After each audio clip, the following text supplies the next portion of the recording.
stay hungry, stay foolish. 4 words that exemplify the entire path to success. Always want something more and always keep an open mind. Never be content and be willing to try the things people deem impossible. These all mean the same thing and they're all undoubtedly true, but only a fraction of us seem to live by them. Why is that? Why do people just accept things as being the way they are? Why don't people test the limits of human potential? Perhaps it doesn't feel safe to us. Maybe there's something ingrained deep in our primal brains telling us to stick with the pack. Do what others do. Don't stray too far because the predators will single you out and destroy you. But if we only do what others do, how do things like iPhones and computers and medicine and spaceships come into existence? For all of those to exist, there have to be the people willing to go against the norm. Those are the few that have realized that humans have reached the pinnacle of the food chain and don't have to worry about being different in fear of being singled out and destroyed. They are the ones who are able to ignore the primal need to fit in and replace it with the need to stand out and be different and do different things. So let's stick with the case of the iPhone. The young, brilliant, courageous Steve Jobs grew into the Steve Jobs that we all know as the creator of the iPhone. But why would he invent the iPhone in the first place? Because everyone was asking for it?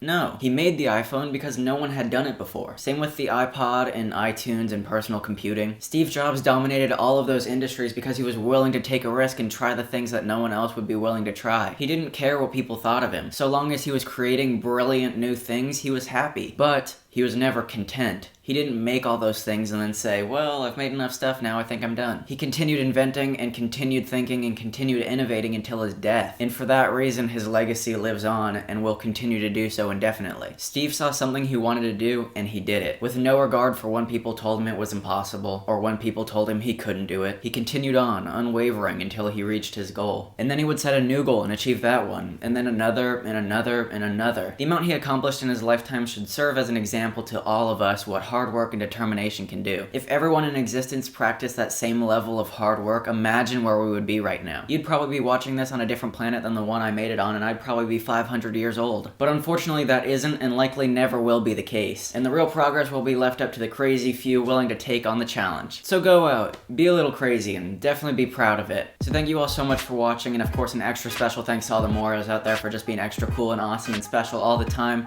For those of you who aren't a Morio but want to become one, all you gotta do is click that subscribe button down in my pants and consider yourself part of the club. Of course, if you liked the video, do leave us a like. And if you have any comments or questions or suggestions for future videos, leave them down in the comments below.